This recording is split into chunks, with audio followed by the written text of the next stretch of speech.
الحمد لله رب العالمين الرحمن الرحيم مالك يوم الدين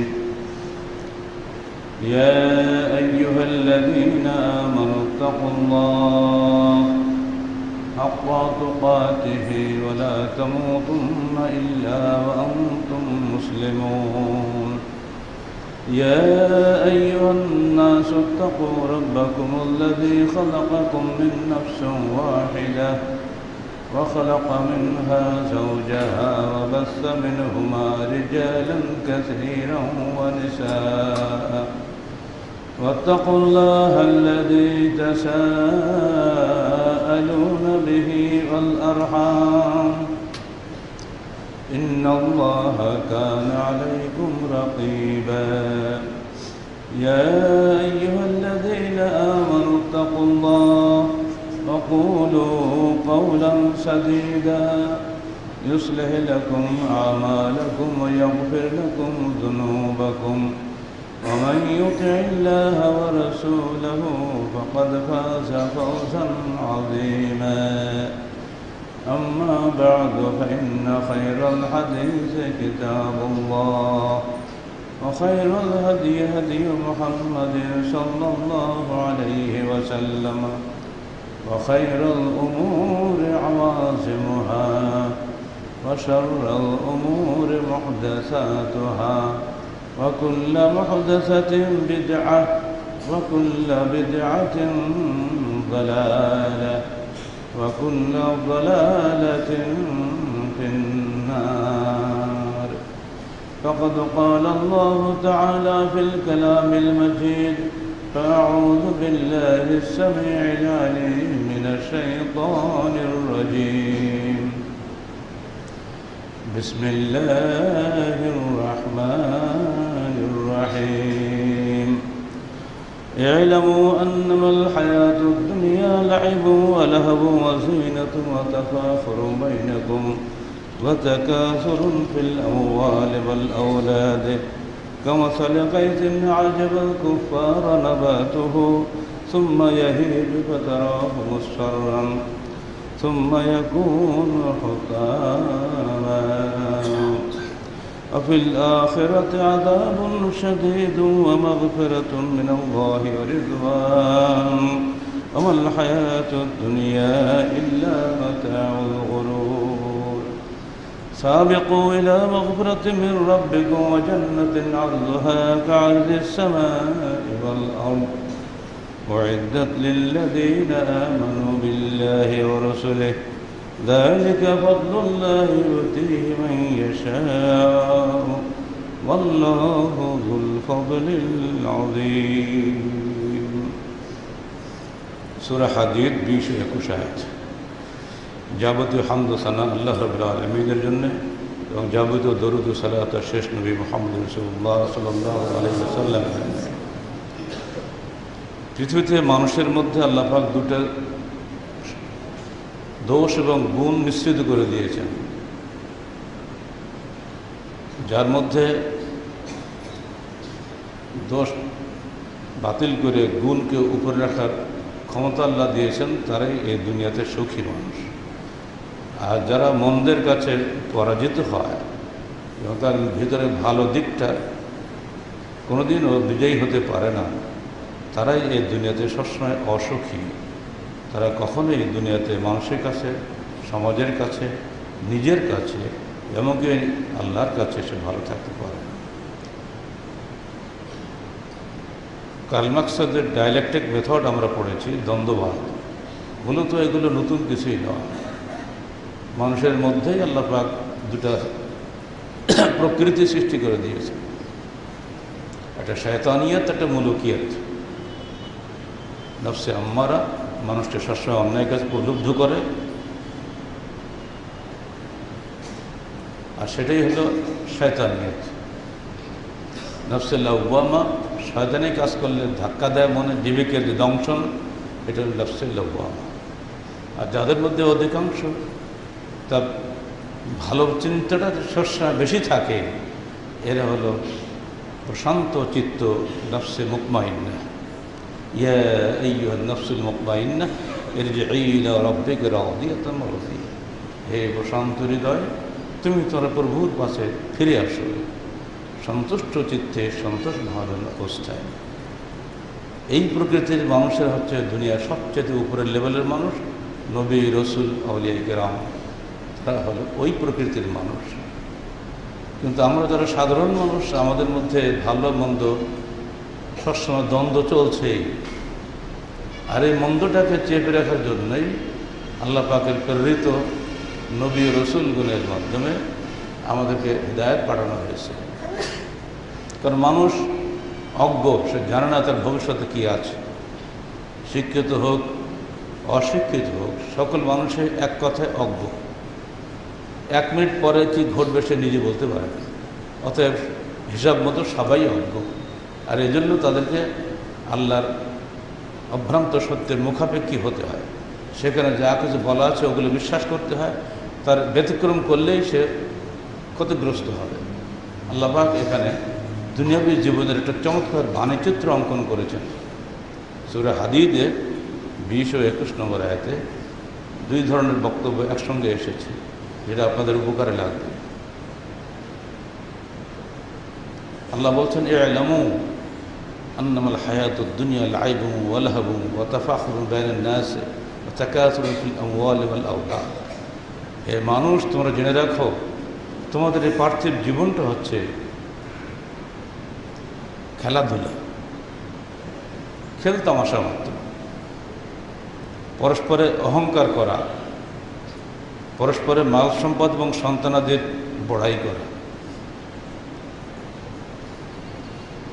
এটা কেমন উদাহরণ দিয়ে আল্লাহ বোঝাচ্ছেন, কামাসাল্লা গাইয়েছেন আজাবুল কুফার নাবাতুহু। মনে করো তোমার ক্ষেতে সুন্দর ফসল হয়েছে,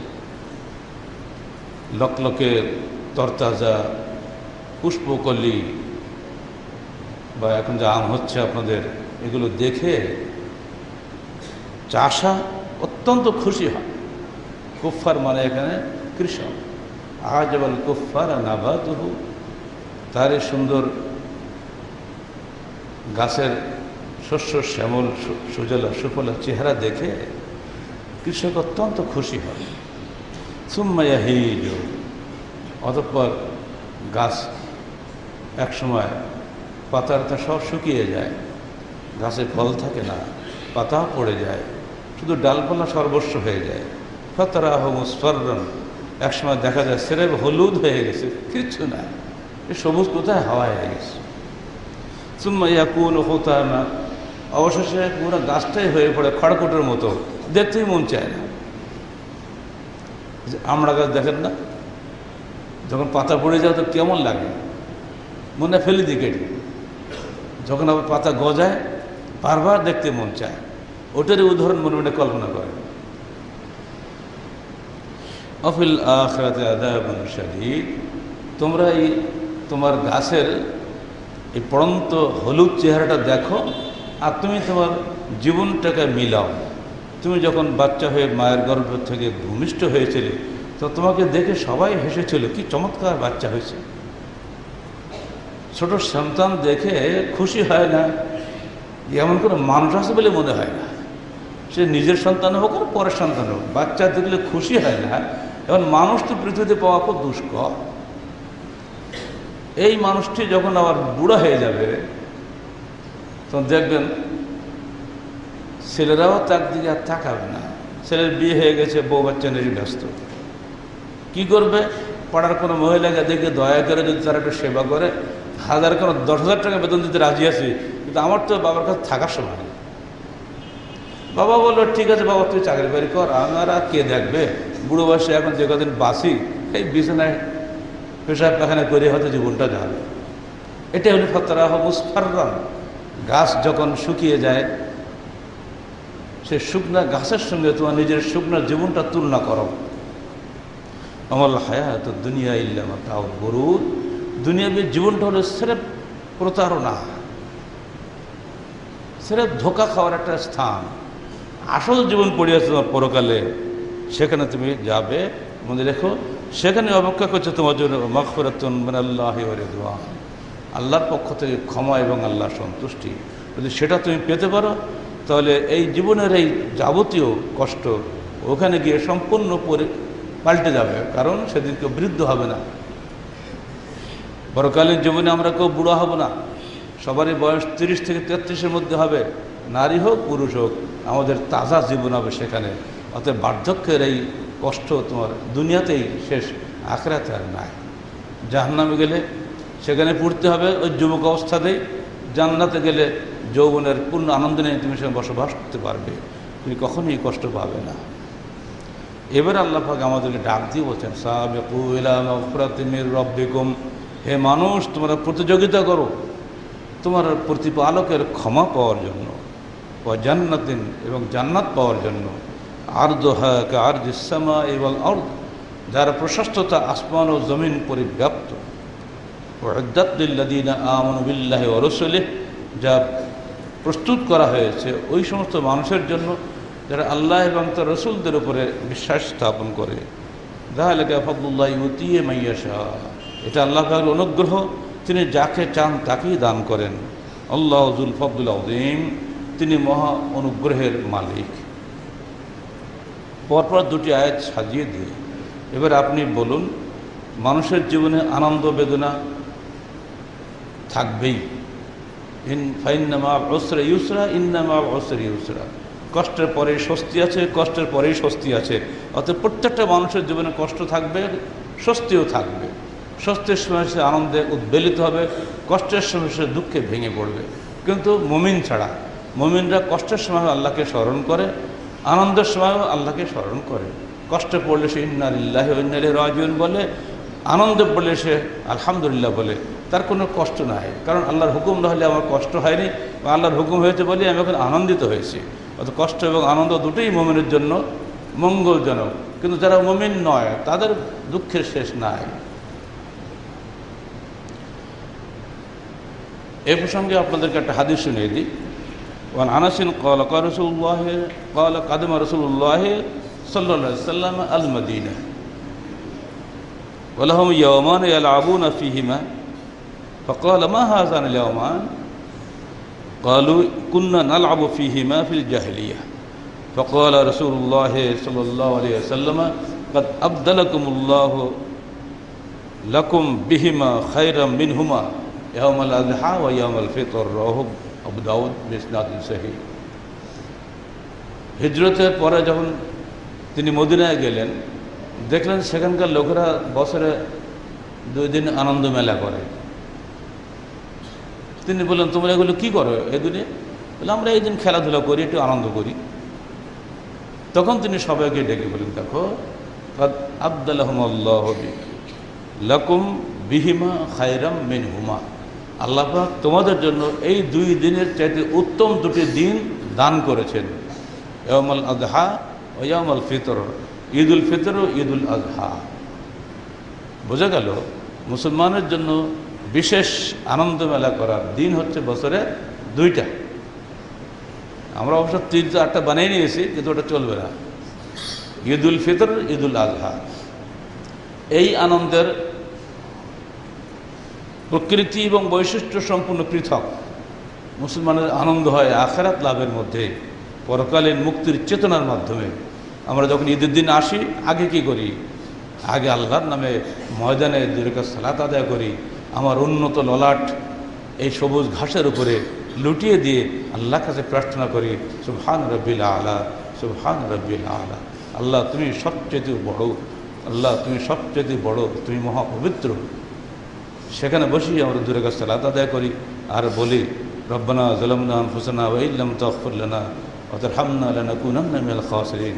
শেষ বৈঠকে গিয়ে বলি, আল্লাহুম্মা ইন্নী যালামতু নাফসি যুলমান কাসীরান ওয়া লা ইয়াগফিরুয যুনুবা ইল্লা আনতা ফাগফির লি মাগফিরাতাম মিন ইনদিকা ওয়ারহামনি ইন্নাকা আনতাল গফুরুর রহিম। হে আল্লাহ, ইন্নী যালামতু নাফসি, আমি আমার নফসের উপর জুলুম করেছি, যুলমান কাসীরা, বহু অত্যাচার করেছি নিজের নফসের উপরে। ওয়া লা ইয়াগফিরুয যুনুবা, সেই সমস্ত গুনাহ মাফ করার মতো কেউ নাই, ইল্লা আনতা, আপনি ব্যতীত। ফাগফির লি, অতএব আপনি আমাকে ক্ষমা করুন, মাগফিরাতাম মিন ইনদিকা, আপনার নিকট থেকে বিশেষ ক্ষমা। ওয়ারহামনি, এবং আমার উপরে আপনি অনুগ্রহ করুন, ইন্নাকা আনতাল গফুরুর রহিম, নিশ্চয়ই আপনি ক্ষমাশীল ও দয়াবান। এই দোয়া করে যখন আমরা ঈদ শুরু করি, বলুন মনের মধ্যে কি কোনো পাপ চিন্তা আসে? আসে না। বেরিয়ে গিয়ে আমার ফেতরা দেই গরিব মানুষের মধ্যে, যেন তাদের মুখে হাসি ফোটে, ফেতরার চাউল দিয়ে তাদের দুয়ারে দুয়ারে পৌঁছে যায়। ঈদুল আজহার দিন আমরা কোরবানি করি, গোশত কিন্তু সব খাই না, কমপক্ষে 3 ভাগের 1 ভাগ তো মানুষকে দেই। 1 কেজি গোশের দাম যেখানে 200, 300, 400 টাকা, ঈদের দিনকে আমাদের কেজির হিসাব আমরা করি না, টাকার হিসাব কেউ করে না। মানুষ দিয়ে আনন্দ পায়। এই যে ত্যাগের আনন্দ, এটাই হলো মূলত আনন্দ, অপার্থিব আনন্দ, পরকালীন মুক্তির আনন্দ, আল্লাহ কাদের ক্ষমা প্রাপ্তির আনন্দ। এই আনন্দই হলো মুসলমানের প্রকৃত আনন্দ। যে আনন্দ মানুষকে পার্থিবিক সুশ্রী দেয়, মানুষকে নষ্ট করে ফেলে, মানুষের মানবতাকে পরাজিত করে ফেলে, ওই আনন্দ মূলত কোনো আনন্দ নয়, ও সাময়িকভাবে চকলেট খাওয়ার মতো। চকলেটের কোনো উপকার আছে? ও ক্ষতি আর ক্ষতি। বাচ্চারা চকলেট খেতে পছন্দ করে, যতই চেষ্টা করে ও পাকা কলা খাবে না, কারণ পাকা কলা ওর উপকার আছে, ওটাও মিষ্টি, কিন্তু ওটা খাবে না, ও চকলেট খাবে। মানে মানুষের প্রকৃতি হচ্ছে মন্দের দিকে, অন্যের দিকে, খারাপের দিকে। আল্লাহ পাক মানুষকে সবসময় তার প্রকৃত কল্যাণ যেখানে, সেদিকে সন্ধান দিয়ে থাকেন, যাতে বান্দার উপকার হয় ইহকালে এবং পরকালে।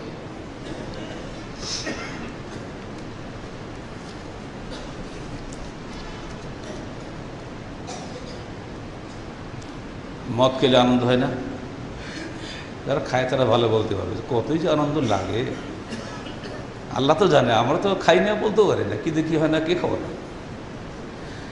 মদ, জুয়া, পূজার বেদি এবং ভাগ্যতীর, এগুলো হারাম।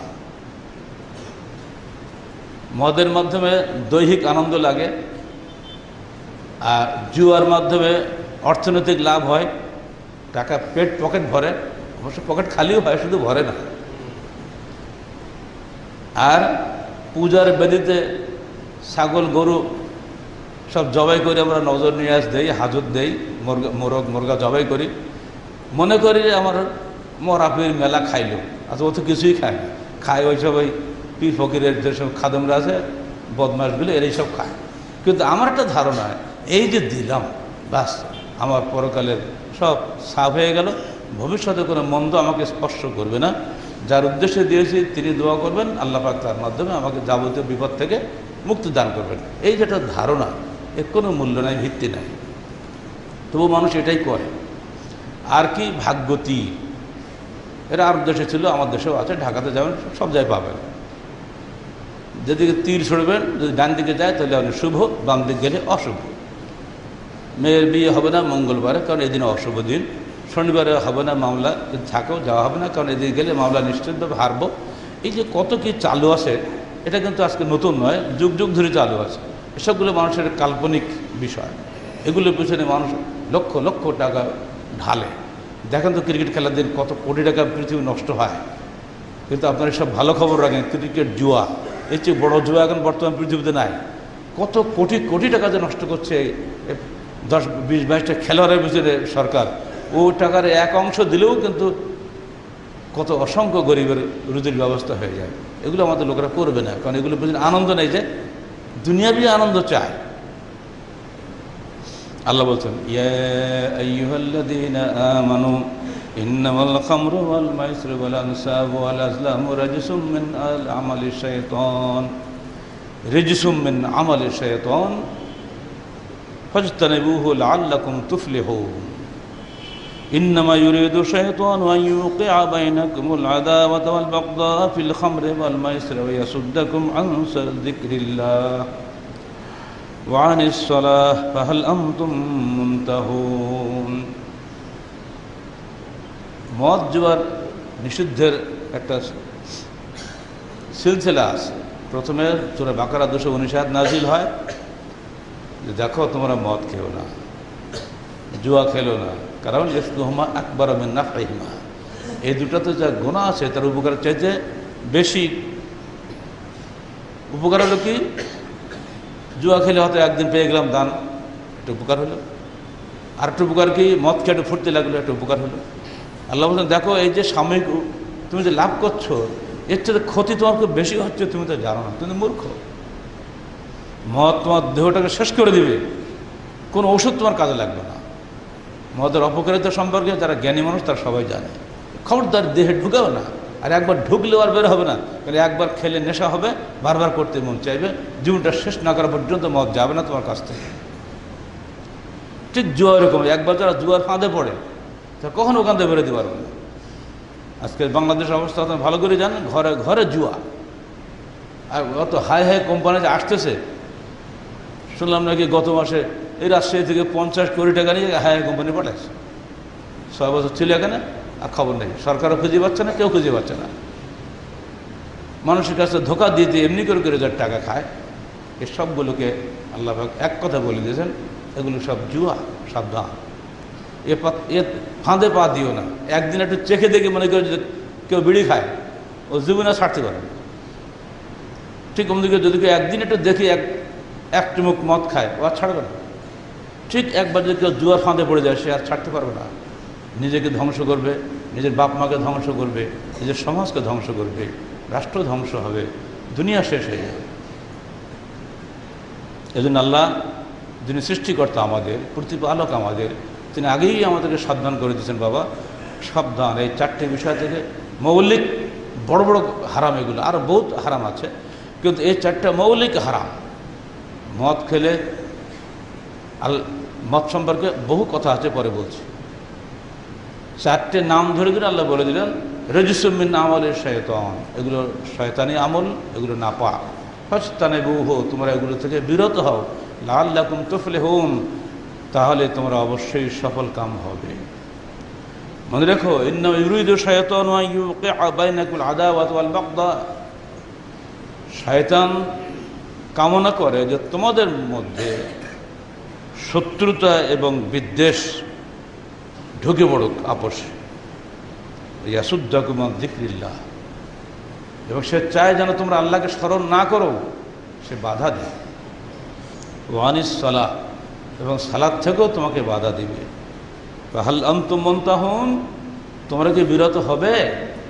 এই আয়াত নাজিল হওয়ার সঙ্গে সঙ্গে ওমর ফারুক রাদিয়াল্লাহু আনহু বলে উঠলেন, ইনতাহাইনা ইনতাহাইনা ইয়া আল্লাহ, আমরা বিরত হলাম, আমরা বিরত হলাম। সব সাহাবীরা একযোগে বলে, আমরা বিরত হলাম। আমাদের ঠিক বলার হিম্মত আছে? আমরা কি বলতে পারি না আমরা বিরত হলাম? মুসলিমদের মধ্যে সাহস আছে কারো যে আমরা বিরত হলাম? হ্যাঁ, যারা মদ খায়, যারা জুয়া খেলে, তাদেরকেই এটা বলতে হবে যে আমরা বিরত হলাম। যারা খায় না তারা তো বিরত আছেই। আল্লাহ পাক মদখোরদের উদ্দেশ্যেই বলছেন, জুয়া যারা খেলে তাদের উদ্দেশ্যে আল্লাহ বলছেন, ফাহাল আনতুম মুনতাহুন, তোমরা কি বিরত হবে? যারা বিরত হয়েছিল সেদিন, তাদের ইতিহাস শুনলে আপনি স্তম্ভিত হয়ে যাবেন। যত মদের কলসি ছিল ভেঙে গুড়িয়ে দেওয়া হয়েছিল, সঙ্গে সঙ্গে খালি কানে শুনেছে মদ হারামের আয়াত নাজিল হয়েছে। মদিনা রাস্তা গলি পথ মদের স্রোতে ঢেউ খেলে গেছিল। হাদিস পড়লে স্তম্ভিত হয়ে যায়, কী করে একটা মানুষের চরিত্র একদিনে একটা অর্ডারে আকীদা পরিবর্তন হয়ে গেল, তওবা করলো। এই কি বলে তওবা? আল্লাহ ভয় ভীত মুসলমান যেমনি আল্লাহর হুকুম শুনেছে, তেমনি আল্লাহর বিধান মেনে নিয়েছে। নিজে সারা জীবনের লালিত বদভ্যাসকে সঙ্গে সঙ্গে লাত্তি মেরে ফেলে দিয়ে, ভেঙে চুরে গুঁড়া করে দিয়ে মদের নহর বইয়ে দিয়েছে। আনাস বিন মালিক বলছেন, আমি ঠিক ওই সময় আবু তালহার বাড়িতে তার বিয়ের মজলিসে ছিলাম। সিরিয়া থেকে উন্নত মানের মদ আমদানি করা হয়েছিল সেই বিয়ে উপলক্ষে। রাস্তা দিয়ে একজন যাচ্ছে, আর এই আয়াত বলতে বলতে যাচ্ছে। যেমনি আমাদের কানে এই আয়াত আসলো, তেমনি বাড়ির মালিক আবু তালহা আমাকে বললেন, আবু আনাস, তুই যুবক ছেলে বসে আছো এখনো? আয়াত কি তোমার কানে যায়নি? ভেঙে ফেলো যদি তোমার ক্ষমতা আছে। এই হুকুম পাওয়ার সঙ্গে সঙ্গে যারা মদ খাচ্ছিল উঠে নিজেরাই মদের কলসি ভাঙা শুরু করে দিল। এমনকি কেউ কেউ গালের মধ্যে আঙুল দিয়ে বমি করে ফেলে দিল, যে আর খাওয়া। এটাই হলো তওবা। দেখি আস্তে আস্তে চেষ্টা করব। যারা বলে শয়তানও তাদেরকে আস্তে আস্তে টাইট করে, যেন একটা কোনো মতে ওখানে বেরোতে পারে না। অতএব ভাই সাবধান, তওবা যদি করতে হয় তাহলে তুরন্ত তওবা করবেন, কারণ 1 মিনিট পরে আপনি দুনিয়ায় বাঁচবেন কিনা, তওবা করার সুযোগ পাবেন কিনা আপনি কি বলতে পারেন? চোখের এই পলকে কখন মৃত্যু হয়ে যাবে কোন ঠিক আছে? যে কোনো সময় মৃত্যু হয়ে যাচ্ছে, যে কোনো সময়। যুবক তরতাজা নওজোয়ান হঠাৎ করে চোখের সামনে চলে যাচ্ছে। কিভাবে? সুইচ দিতে গেছিল, ইলেকট্রিক শক লেগে গেছে। একটা কোন ব্যাপার লাগে না, যে কোনো সময় হয়ে যেতে পারে। ঘুমিয়ে আছে রাত্রে, এই ইন্টারমিডিয়েট পরীক্ষার্থী যেটা হয়ে গেল না, নাকি এখন বাকি আছে বুঝি। এই পরীক্ষার্থী আমাদের এক অত্যন্ত স্নেহভাজন ছাত্র, কৃষি বিশ্ববিদ্যালয়ে। তিনি এসেছিলেন, তার বাপ সেদিন আসছিলেন, প্রফেসর সাহেব। উনি দুঃখ করে আমাদের সামনে বললেন, সে শোনা যায় না, বলছে ভাই রাত 2:30 পর্যন্ত আমি ছেলেকে পড়িয়েছি, মা এবং আমি উভয়ে একেবারে জাগা ছিলাম বাচ্চা পড়ানোর জন্য। ওই ছেলে এত পরহেজগার, বলল আব্বা আমি কিন্তু ফজর সময় ঘুম নাও ভাঙতে পারে, 2:30 পর্যন্ত জেগে আছি, তো ফজর সময় আমাকে অবশ্যই ডেকে দেবেন, বাপ তাহাজ্জুদ গুজার মুসল্লি। ঠিক ফজর সময় গিয়ে বাপ ডাকছে, ছেলে ওঠে না, গায়ে হাত দিয়েছে, ছেলে নড়ে না। ওর মাকে বলছে তুমি ডিস্টার্ব করো না, অনেক রাত্রে ঘুমিয়েছে বাবা, আমার ঘুমিয়ে গেছে, ওকে ডেকো না। বেলা 8টা বেজে গেছে, 10টার সময় পরীক্ষা। তখন বাধ্যই বাপ মা উভয়ে গিয়ে জোরে জোরে গায়ে হাত দিয়ে দেখে ছেলে শক্ত হয়ে গেছে। কখন যে মারা গেছে বাপ মা কিছুই বলতে পারে। এই দৃশ্য একেবারে অতি সম্প্রতি, এখন বোধহয় 1 মাস হয়নি। উনি বলছেন ছেলে আমার এত জিনিয়াস ছিল, চিন্তা করা যায় না। বইটা থরলি মুখস্থ, সে সময় কোরআন হাদিস মুখস্থ। ওই যে কী ধরনের প্রতিভাবান ছিল, আমি ওই ছেলেকে হারিয়ে পাগল হয়ে গেছি। এরপরও তিনি ধৈর্যশীল এসছেন আমার এখানে, এই যে কল্পনা করা যায়। আমাদের যারা ছাত্র আছো, তোমরা কি আগে মরবে না আমরা আগে মরবো? তোমাদের হিসাব আমির সাহেব আগে মরবো, পরে আমরা বলবো। হতে তো পারে আগেও তো মরতে পারো। অতএব বাবা সাবধান, কোরআন হাদিসের বিধানের অমান্য করে যদি দুনিয়াতে বিদায় হয়ে যাও, সাক্ষাৎ জাহান্নাম তোমার জন্য, কেউ ঠেকাতে পারবে না। কোনো ওসিলা কাজ হবে না, কোনো দোয়া দর্দে ফায়দা হবে না, নিজের আমল নিজের কাজ। ক্বাল রাসূলুল্লাহ সাল্লাল্লাহু আলাইহি ওয়াসাল্লাম কুল্লু মুসকিরিন হারাম, প্রত্যেক মাদক দ্রব্য হারাম। তিনি আরও বলছেন আল খামরু মিফতাহু কুল্লি শাররিন, যাবতীয় অনিষ্টের মূল হচ্ছে, চাবিকাঠি হচ্ছে মদ। অন্য হাদিসে এসেছে আল খামরু উম্মুল ফাওয়াহিশ, যাবতীয় নির্লজ্জতার উৎস হচ্ছে মদ। অন্য হাদিসে এসেছে মদখোর সে তার নিজের গর্ভধারিণী মা খালাকেও পর্যন্ত মদ খাওয়ার পরে ছাড় দেয় না। মানুষ সে তো বোঝে না, সে পাগল, এখন নিজের মাকে পর্যন্ত সে চিনবে না। অতএব তোমরা সাবধান, মদের ধারে কাছে যেও না। এ সম্পর্কে হয়তো ওসমান থেকে একটা হাদিস আসছে যে আরও মর্মান্তিক। একজন বিখ্যাত আবেদ ছিলেন বিগত দিনে, তার সুনাম সুখ্যাতি চারিদিকে। একজন বেশ্যা নারী মনে করলো এই লোকটাকে আমি ঠিক নষ্ট করব। একদিন ওই বেশ্যা নারী একটা মেয়েকে পাঠিয়ে দিয়েছে তার কাছে, যে বলছে আপনি আসুন, আপনি একজন সৎ লোক, তাই একটা সালিশ হবে আমাদের এখানে, এই সালিশে আপনাকে যদি সাক্ষ্য মানা হয় তাহলে সালিশে কেউ সমস্যা করবে না। তো এটা নেকির কাজ, আপনি একজন আবেদ মানুষ, আপনি কি আমাদেরকে সাহায্য করবেন না? হ্যাঁ ঠিক আছে, ভালো কাজ, যাবো না কেন। ডেকে নিয়ে গেছে। প্রথম গেট খুলেই ভিতরে ঢুকেছে, যে মেয়েটির সঙ্গে এসে ভিতরতে তালা দিয়ে দিয়েছে যাতে উনি বেরোতে না পারে। পরে গেট খুলে ঢোকানোর পরে আবার ভিতরতে তালা দিয়েছে।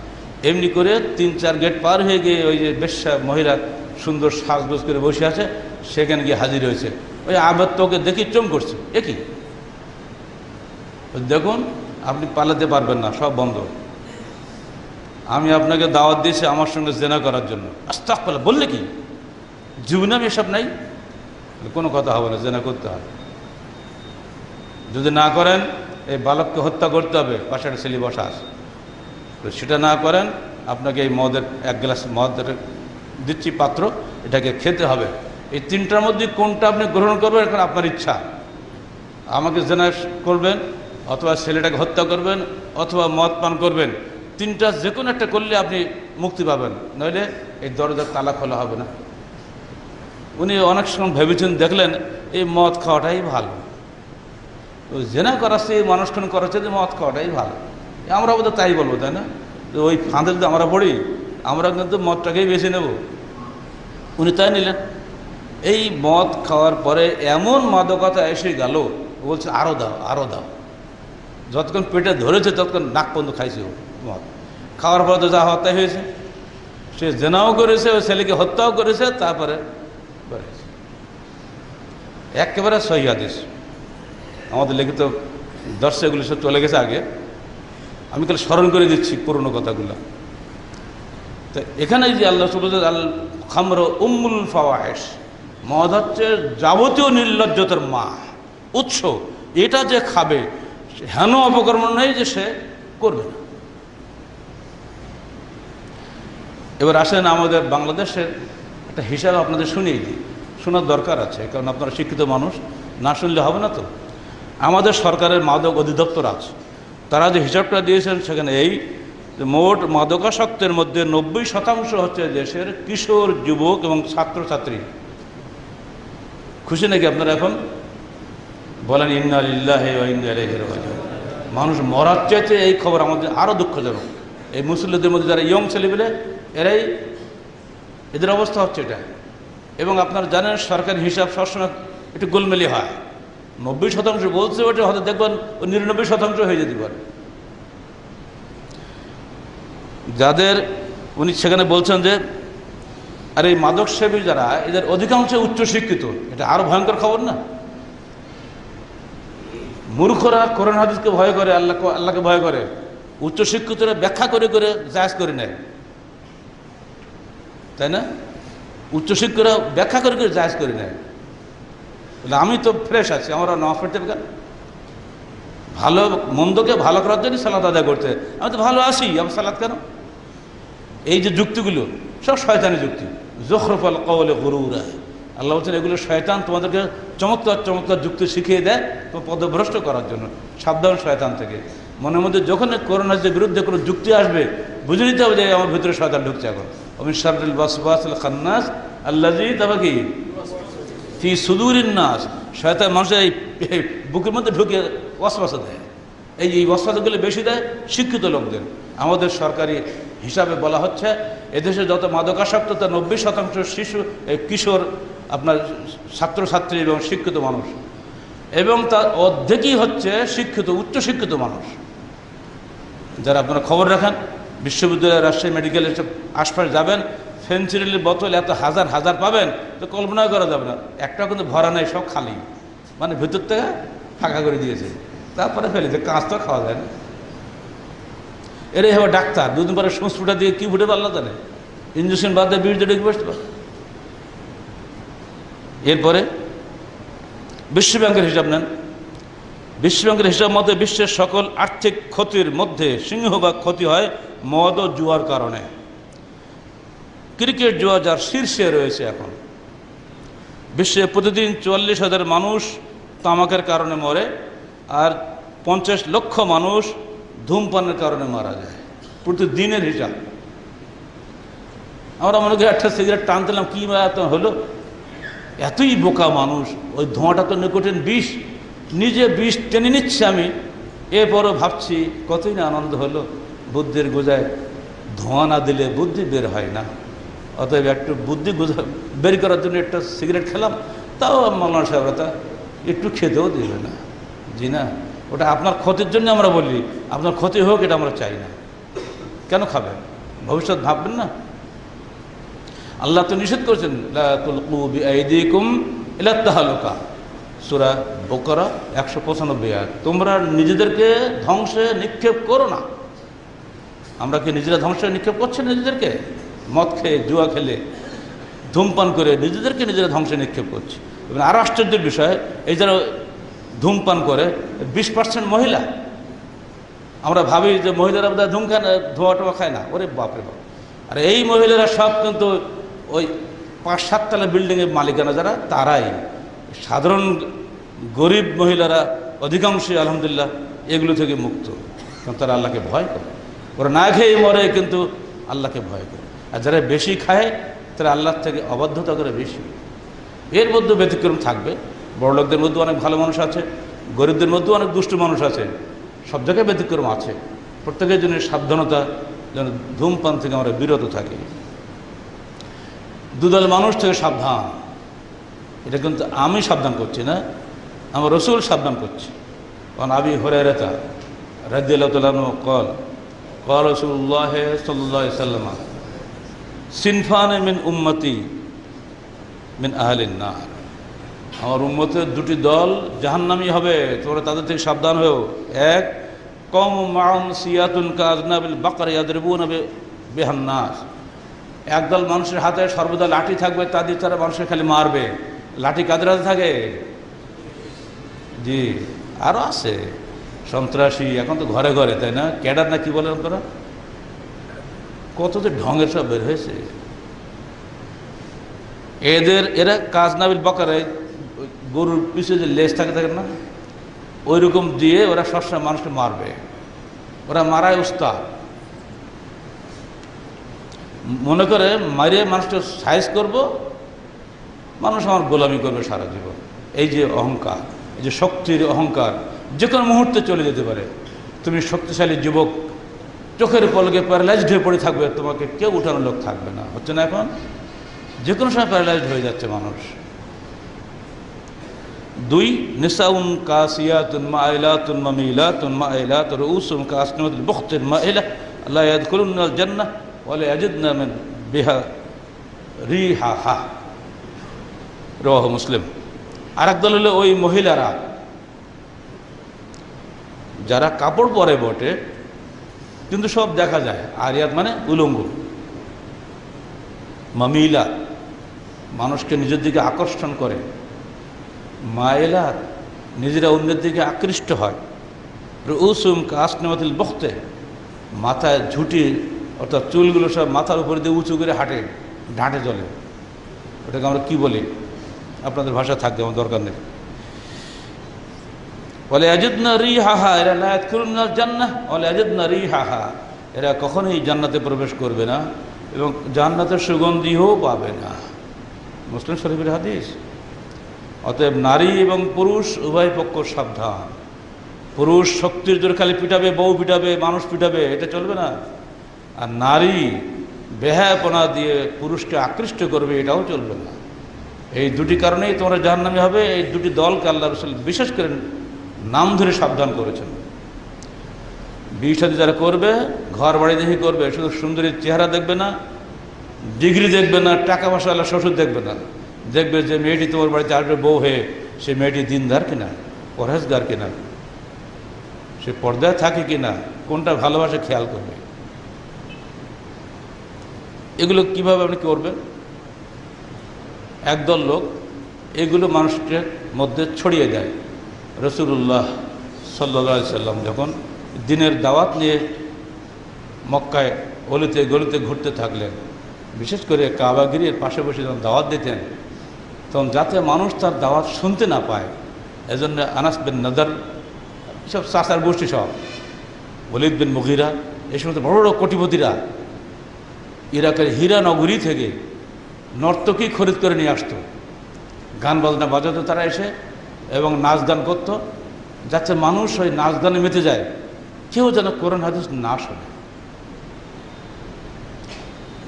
সমাজের যারা ধনিক শ্রেণী, ব্যবসায়িক শ্রেণী, তারা এগুলো করত।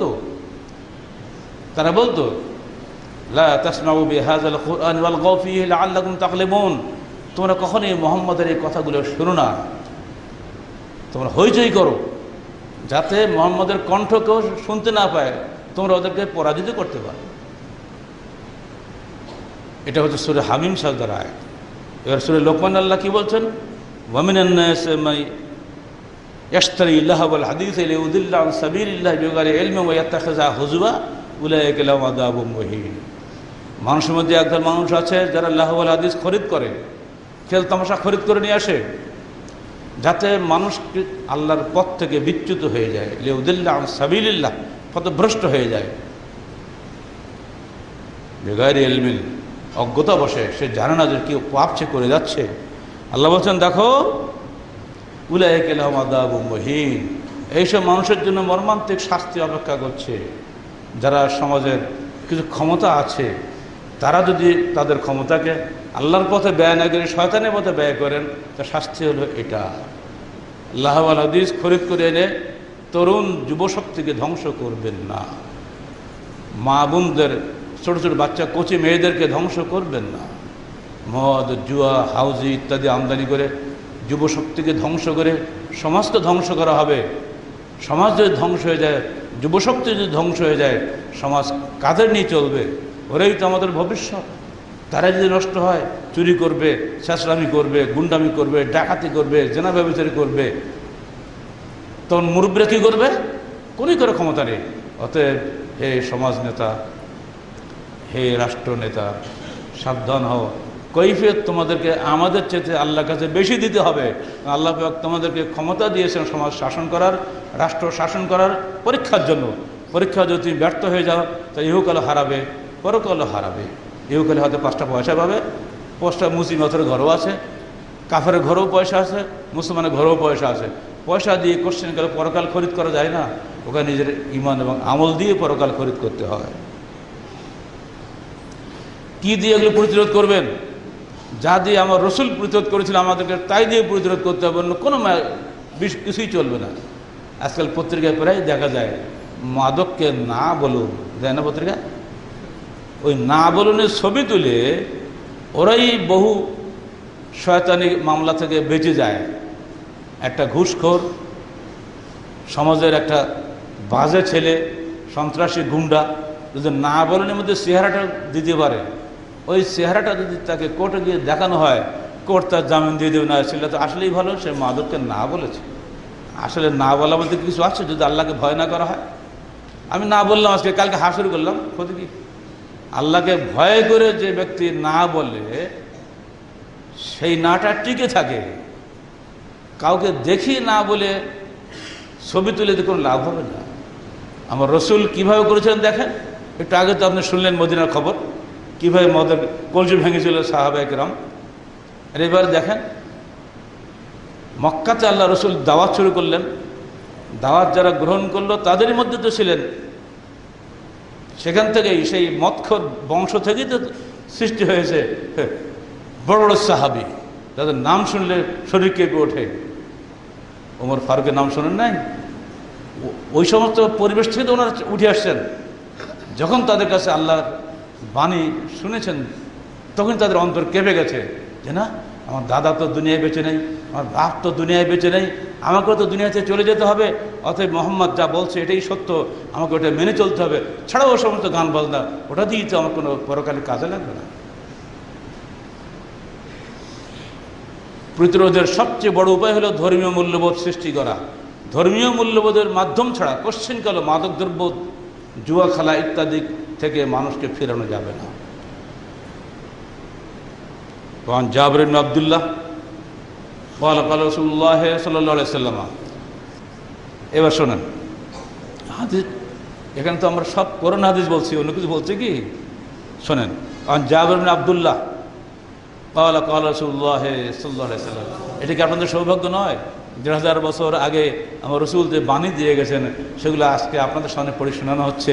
এটা কি আপনারা আনন্দ পান না? আনন্দ পেলে কি ঘুম আসে? বাপ মরে যাচ্ছে, যদি কোনো ওসিয়াত করে ওই সময় যদি ছেলে ঘুমায়, ছেলেকে কি বলতে হবে?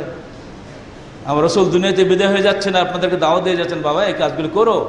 সেটাই তো আপনাদের শোনাচ্ছি। ইন্না আলাল্লাহি আহাদান লিমান ইয়াশরাবু সাকারা মুসকারা আই ইউসকিয়াহু মিন তিনাতিল খাবার। শুনে রাখো হে আমার উম্মত, আল্লাহ পাক নিজের উপরে প্রতিশ্রুতি নিয়েছেন যে আমি অবশ্যই মদখোরকে কিয়ামতের দিন তিনাতুল খাবাল থেকে পান করাবো। ক্বালু ইয়া রাসূলুল্লাহ মা হিয়া তিনাতুল খাবাল? হে আল্লাহ রসুল, তিনাতুল খাবাল কি জিনিস? ক্বালা আরাকু আহলিন নার ওয়া উসারাতু আহলিন নার, রাওয়াহু মুসলিম।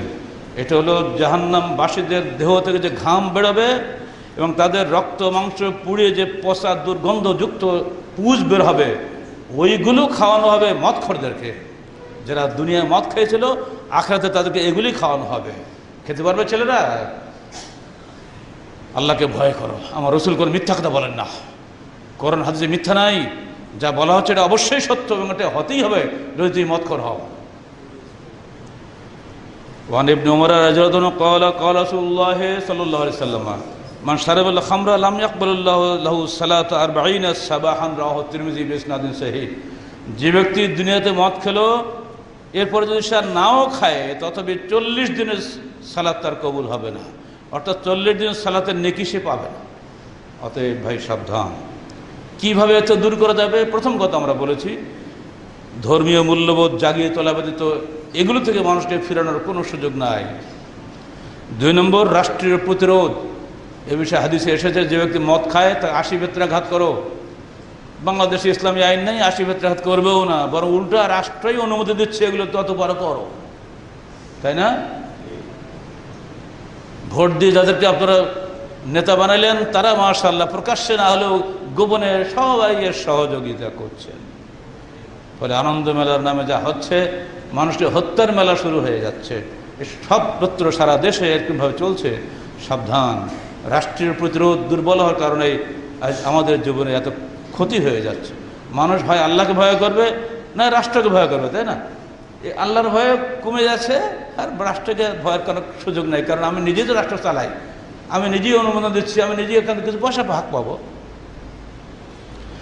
2 নম্বরে সামাজিক প্রতিরোধ। সমাজে যদি ধর্মীয় সমাজ তৈরি হয়ে যায়, আমাদের মুরব্বীরা যদি সবসময় এর বিরুদ্ধে বলেন, মায়েরা যদি বলেন বাবা এগুলো করতে হয় না, এগুলো আখেরাতে তো জাহান্নামে চলে যাবে, তোমার কারণে বাবা আমি বাপ মা আল্লাহর কাছে ধরা পড়বো, এগুলো করো না। বাপ মা যদি বলে, মুরব্বীরা যদি বলেন, প্রতিবেশী ভাইরা যদি সবসময় এগুলোর বিরুদ্ধে প্রচারণা চালান, ইনশাআল্লাহ আস্তে আস্তে ছেলেদের অন্তর থেকে এই অন্যায় প্রবণতা দূর হয়ে যাবে। 3, আদর্শ যুব সংগঠনের সঙ্গে মিলে থাকবেন। ওয়াকুনু মা সাদিকিন। আল্লাহ বলছেন তোমরা সবসময় সত্যবাদীদের সঙ্গে থাকো। অর্থাৎ যে সমস্ত যুব সংগঠন কোরআন হাদিস মতে দুনিয়ায় চলার জন্য শপথ গ্রহণ করেছে তাদের সঙ্গে চলতে হবে দুনিয়াতে। কারণ ক্বালা রাসূলুল্লাহ সাল্লাল্লাহু আলাইহি ওয়াসাল্লাম আল মারউ মা'a মান আহাব্বা। কিয়ামতের দিন মানুষ তার সঙ্গেই উঠবে যাকে সে দুনিয়াতে মহব্বত করতো, ভালোবাসতো। যদি সুন্দর আদর্শবাদী যুব সংগঠনের সঙ্গে তুমি থাকতে পারো, তাহলে কিয়ামতের দিন তুমি তাদের সঙ্গেই উঠবে। আর যদি সন্ত্রাসীদের ক্যাডারদের সঙ্গে থাকো, তুমি তাদের সঙ্গে উঠবে। মদখোরদের সঙ্গে থাকলে মদখোরদের সঙ্গে উঠবে, উঠে জাহান্নামে চলে যাবে। এটা কি কেউ চায় নাকি? কেউ চায় না। 5 নম্বর, ইলেকট্রনিক মিডিয়ার দংশন থেকে বেঁচে থাকো। তোমরা ঘরে ঘরে একটা মোবাইলের মালিক হয়েছো, ল্যাপটপ আছে ঘরে ঘরে, টিভি আছে ঘরে ঘরে, এগুলোতে যে নীল দংশন চলছে প্রতি মুহূর্তে, বাপ মা এগুলো বোঝে না। আমি যেখানে বুঝি না তা অন্য বাপ মা কী বুঝবে? কোথায় টিপলিতে কী বের হয় আমাকে সারাদিন বললো আমি বুঝতে পারবো না। কিন্তু ছোট্ট বাচ্চা ছেলে ও পাকা, সব জানে ও। অতএব বাবারা সাবধান, বাপ মাকে লুকিয়ে ওই নীল দংশনে দংশিত হয়েও না। মোবাইল, ল্যাপটপ, ইলেকট্রনিক মিডিয়া বলতে যা বুঝায়, এসবে আজকাল ভালোর চাইতে মন্দের প্রচার বেশি হচ্ছে, নেকির চাইতে গুনাহ বেশি হচ্ছে। এগুলো থেকে বেঁচে থাকা, তোমার নিজের পরকালের মুক্তির স্বার্থে বেঁচে থাকার চেষ্টা করো। এখানে হাত দেওয়ার ক্ষমতা আমাদের নাই, কারণ আমরা জানি না তুমি গোপনে লেপের তলায় বসে গোপনে কি দেখো তুমি মোবাইলের মধ্যে, ও কি বাপ মা চোখ দিয়ে বেড়াবে নাকি? তোমাকেই আল্লাহর ভয়ে এগুলোতে ফিরে আসতে হবে। এরপরও বাপ মাকে বলছে আপনারা সাবধান হবেন, মোবাইল ছেলেদের হাতে দিবেন না, অত্যন্ত ক্ষতিকর জিনিস।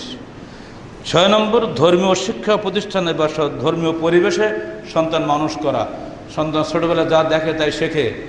অনেকের ধারণা ছেলে বড় হলে আপনি ভালো হয়ে যাবে, এটা একটা চূড়ান্ত মন্দ কথা, চূড়ান্ত বাজে কথা। ছোটোবেলায় ছেলে যা গড়বে ওটাই সে বড় হয়ে করবে। ছোটোবেলায় যদি নষ্ট করে গড়ে তোলেন আপনি, বড় হয়ে সে কোশ্চিনকালে ভালো হবে না। ইল্লা মাশাআল্লাহ, আল্লাহর ইচ্ছা সবই হতে পারে। সে কোটিতে একটা হবে কিনা সন্দেহ, ওটা নিয়ে চিন্তার কারণ নেই। অতএব সন্তান মানুষ করবেন ধর্মীয় পরিবেশে, সে চিন্তা রাখুন। এজন্য মনে পড়ে পিছনের কথা, দিল্লি যখন ব্রিটিশ সরকারের অধীনস্থ ছিল, আল্লামা শাহ ওলিউল্লাহ মুহাদ্দিস দেহলভী যখন দেখলেন স্কুল কলেজ মাদ্রাসাগুলো সব নষ্ট হয়ে গেছে, তিনি তো নিজে তার 4টি সন্তান নিজের বাড়িতে বসে লেখাপড়া শেখালেন। শুধু কোরআন হাদিস শেখা নেই, তিনি বীজগণিত, জ্যামিতি, অঙ্ক, ভূগোল পর্যন্ত শিখেছেন, সব ইতিহাসে আছে। তার ছেলেরা কোনোদিনও কোনো বাইরে পড়াশোনা করেনি, অথচ তারাই হলো উপমহাদেশের হাকিমুল উম্মাহ, উম্মতের শ্রেষ্ঠ জ্ঞানী বলে পরিচিত ব্যক্তি। এই বাপ এবং 4টি ছেলে, তারাই প্রথম কোরআনের তাফসীর করেছেন, তারাই প্রথম এদেশে জিহাদ এনেছেন। বালাকোটের সিপাহ সালাহ ছিলেন তাঁরই পৌত্র আল্লামা আব্দুল গনির ছেলে শাহ ইসমাইল শহীদ রাহিমাহুল্লাহ।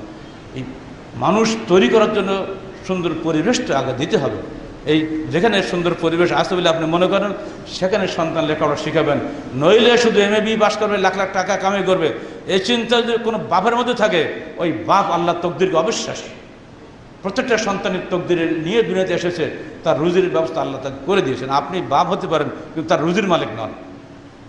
পরিশেষে আপনাদের সবাইকে আবার স্মরণ করে দিই ভাই, মানুষের আনন্দ হলো প্রকৃত পরকালের মুক্তির আনন্দ, দুনিয়ার সাময়িক আনন্দ প্রকৃত আনন্দ নয়। আনন্দ কোনো মেলা নয়, আনন্দ সাময়িক একটা ব্যাপার। এই আমি আনন্দে আছি, এই আমি দুঃখে থাকবো। অতএব যে আনন্দ করলে স্থায়ী আনন্দের লাভ করা যায়, সেই আনন্দের জন্য আপনারা নিজেদেরকে পরকালের মুক্তির স্বার্থে তৈরি করুন। সন্তানদেরকে সাবধান করুন, কোনো ধরনের বাজে পরিবেশে, বাজে মেলায় যেন তারা না যায়। আল্লাহ পাক যেন আমাদের বাচ্চাদেরকে পবিত্র কোরআন ও সহিহ হাদিসের আলোকে জীবন গড়া তৌফিক দান করেন।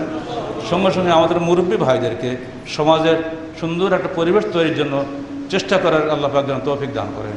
আমিন। আকুলু কওলি হাযা আস্তাগফিরুল্লাহ লি ওয়া লাকুম ওয়া লিসাইরিল মুসলিমিন।